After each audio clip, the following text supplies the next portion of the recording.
Welcome back. Today we're going to be looking at monetary policy under a system known as limited reserves. And so our goal is to not only understand what it means to have limited reserves, but be able to graph the money market and explain how interest rates in the money market impact the overall economy. So we start by asking ourselves a question: why would we want to even carry cash or have access to cash? And the answer is because we want to be able to buy stuff with it. But our decision to use cash to buy things comes with an opportunity cost. If I take cash out of the bank in order to purchase something, I can no longer earn interest on the money I've left in the bank. And maybe that's okay, but it depends on the interest rate as to whether or not I'm willing to give up my cash now in order to buy something, or whether I want to hold on to my cash in order to earn interest, which will allow me to buy more stuff later. So this is all happening within what's known as the money market. The money market is graphed with a vertical axis of nominal interest rate. This is without inflation. This is short-term in nature. The horizontal axis is the quantity of money. The demand for money is going to be downward sloping because of the opportunity cost of cash. As interest rates rise, if I'm earning more interest on my money in the bank, then I will want to leave more of it in the bank and carry less cash with me at any one time. So the quantity of money demanded decreases with an increase in the nominal interest rate. The money supply, however, is vertical. The money supply is set by the Federal Reserve. They determine how much money supply they want in the system, and then they're busy conducting open market operations to either increase or decrease the money supply in order to maintain an interest rate that they think is appropriate for the economy.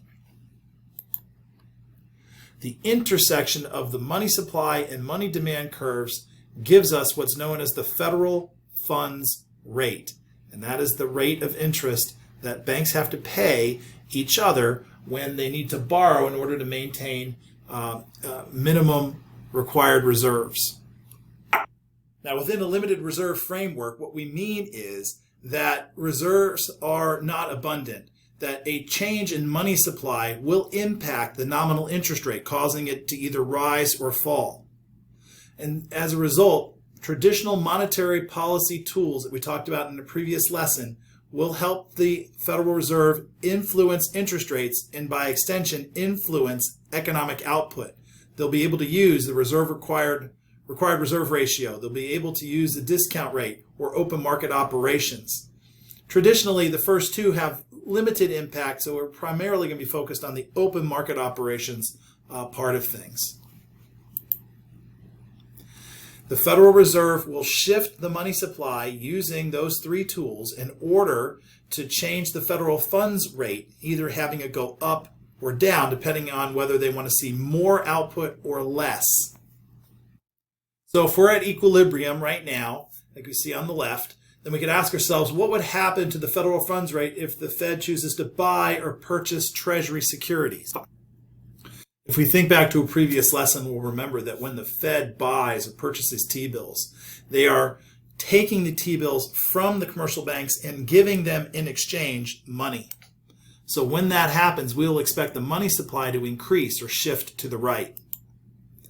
When the money supply increases or shifts to the right, we'll find that the amount of money demanded is going to be less than the amount of money supplied. There's going to be a surplus of money, which should drive the interest rates down to a lower level.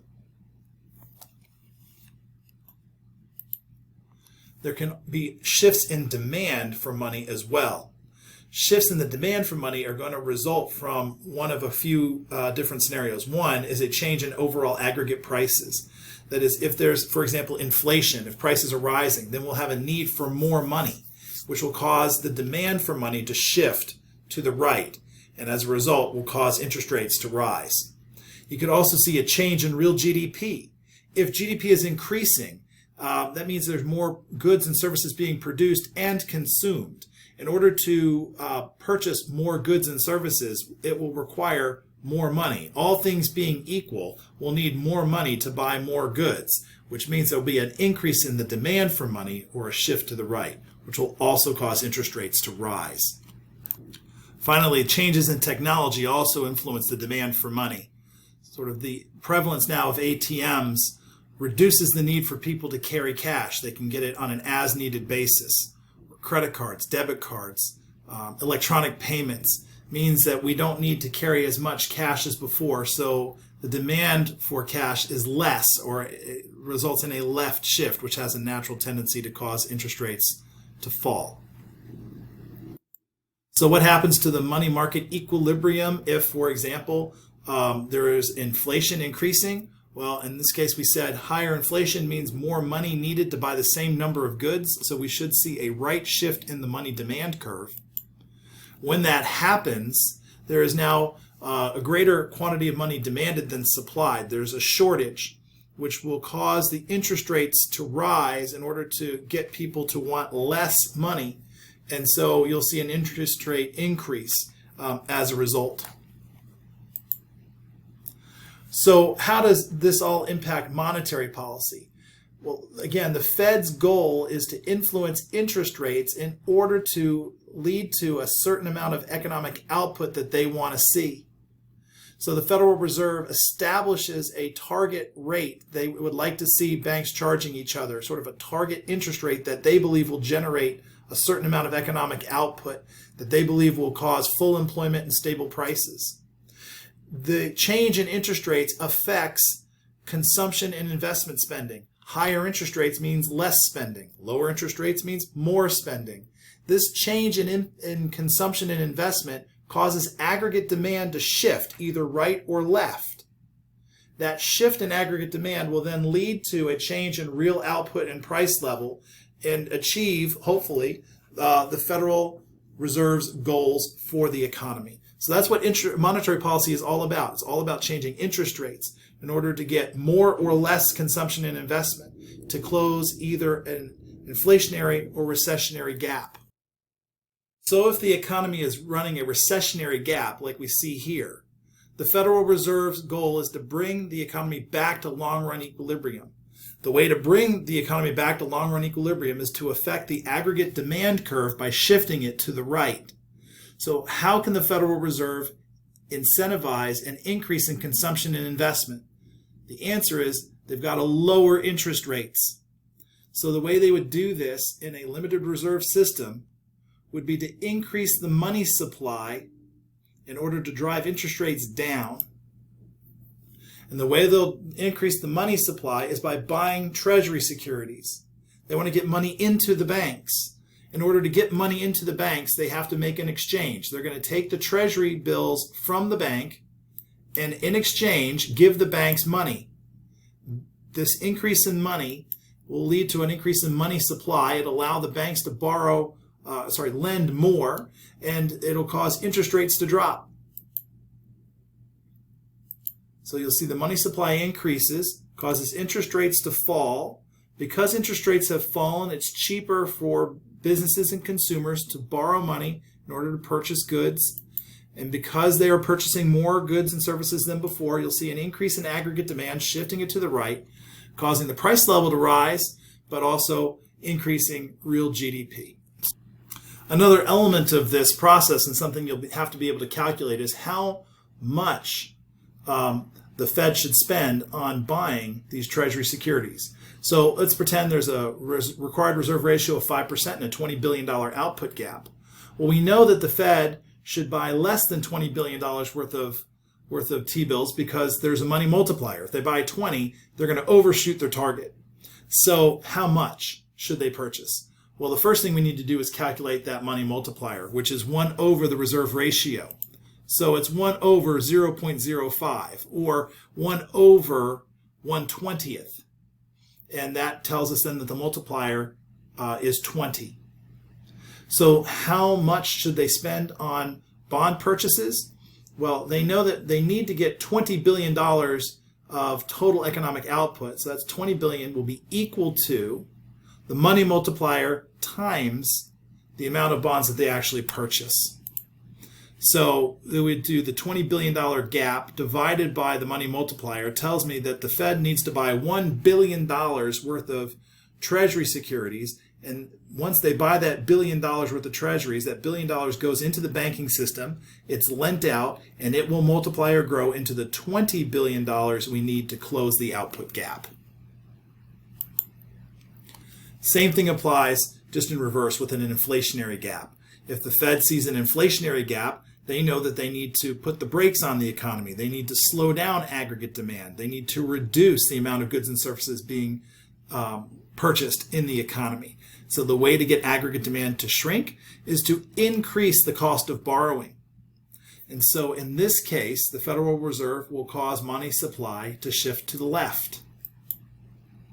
They will do that by selling Treasury securities. They will offer Treasuries to the banks, and in exchange, they will take money from the banks, from the commercial banks, and put it on reserve at the Federal Reserve.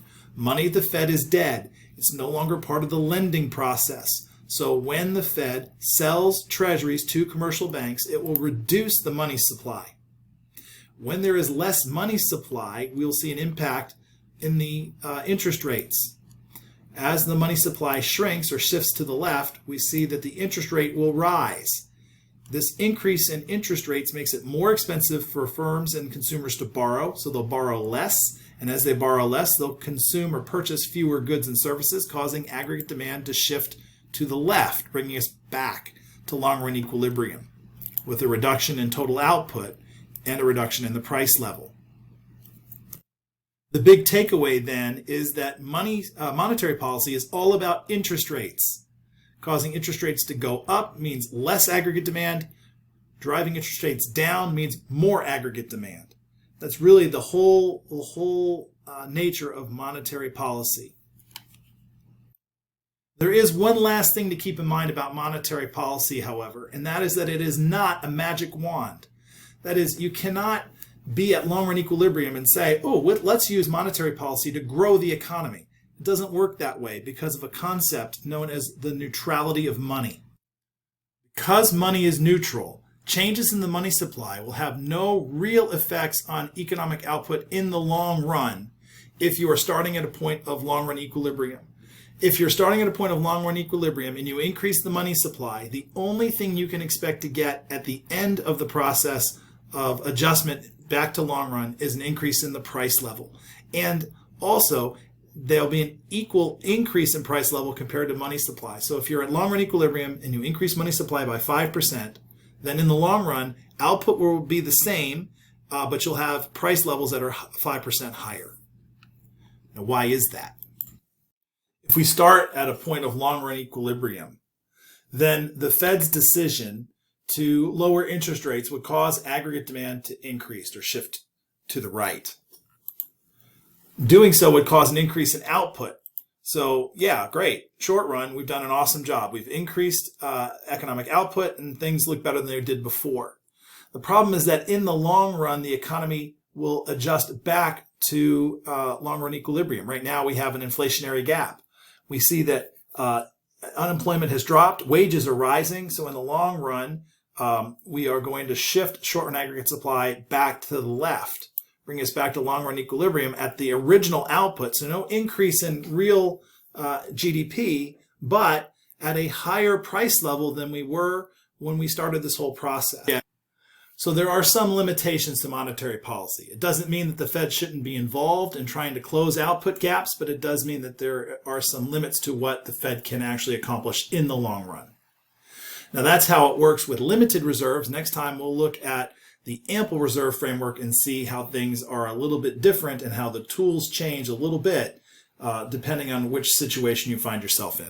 Until then, I will talk to you later.